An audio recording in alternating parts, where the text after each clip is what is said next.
समरीन निर्वस्त्र कमरे में अपने लेटी अपने पति रिजवान के आने का इंतजार कर रही होती है, क्योंकि रिजवान लैट्रिन गया रहता है, टॉयलेट गया रहता है।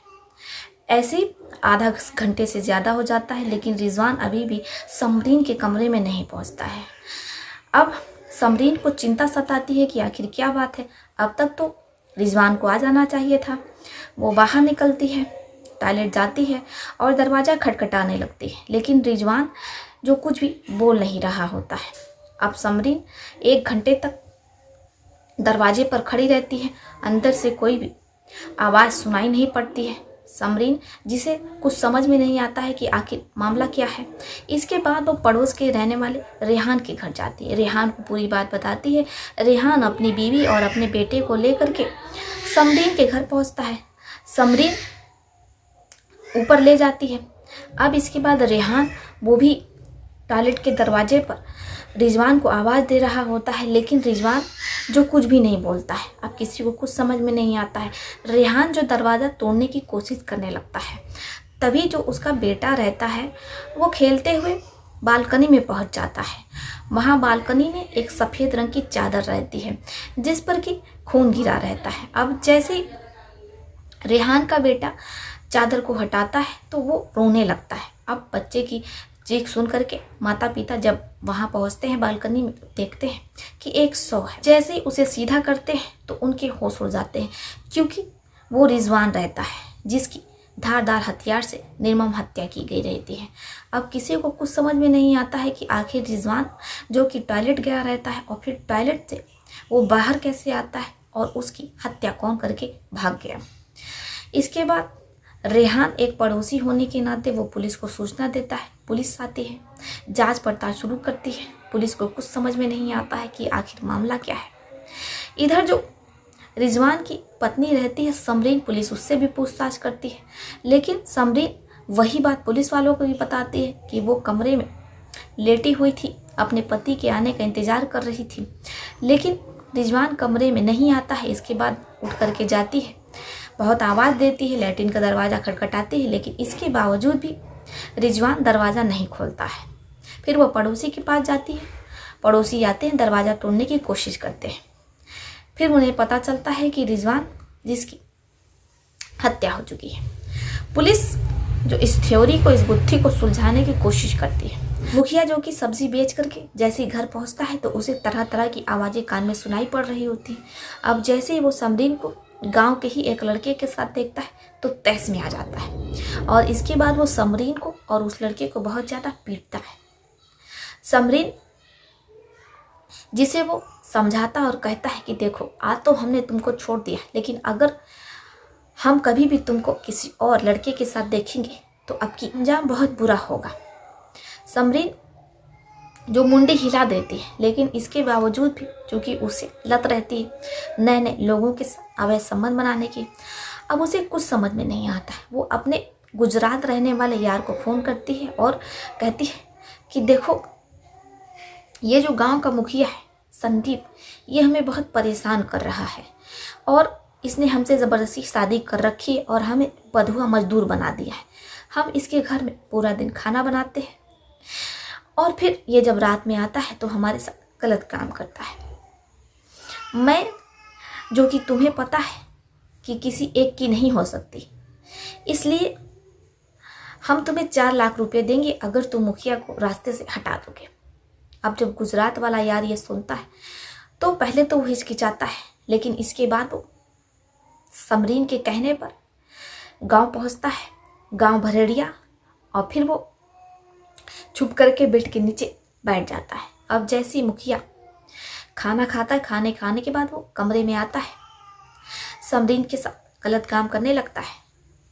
जैसे समरीन को मौका मिलता है तो समरीन मुखिया पर चढ़ जाती है और बेड के नीचे छुपा समरीन का यार बाहर निकलता है और धारदार हथियार से वो दोनों मुखिया को उसके अंजाम तक पहुंचा देते हैं।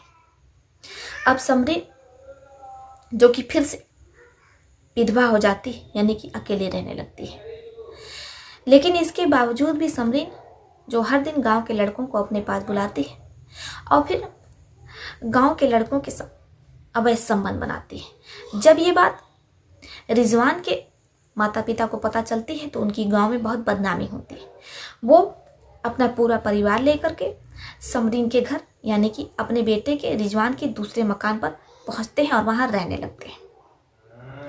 अब शुरू में तो सब कुछ ठीक चल रहा होता है। सास ससुर जो समरीन पर नजर रखते हैं। अब समरीन को कुछ समझ में नहीं आता है कि वो करे तो क्या करे। ऐसे समय बीत रहा होता है।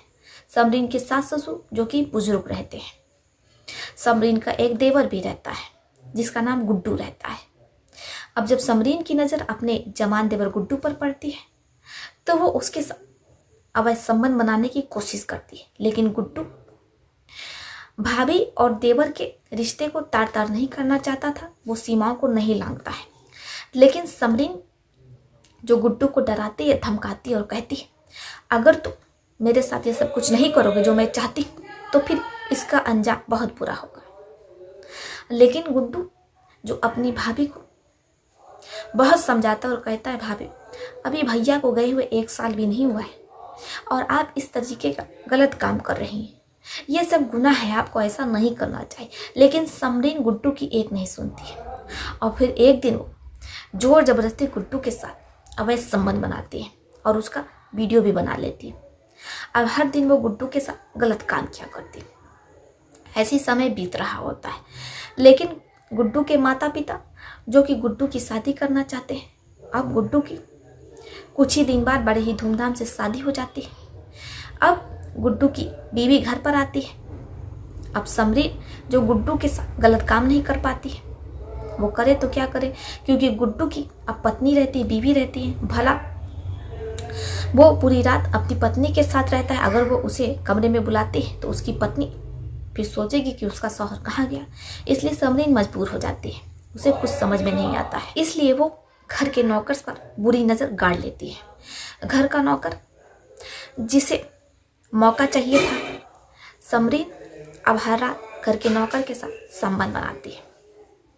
लेकिन जो रिजवान रहता है उसे जब ये भनक लगती है कि उसकी पत्नी घर के नौकर के साथ संबंध बना रही है, वो अपने पत्नी को बहुत समझाने की कोशिश करता है, लेकिन समरीन मानने को तैयार नहीं होती है। इसके बाद रिजवान समरीन को तलाक देने के लिए बोलने लगता है। समरीन जो तलाक नहीं चाहती थी, अगर रिजवान उसे तलाक दे देगा तो फिर उसके बच्चों का क्या होगा, इसलिए समरीन ये बिल्कुल भी नहीं चाहती थी।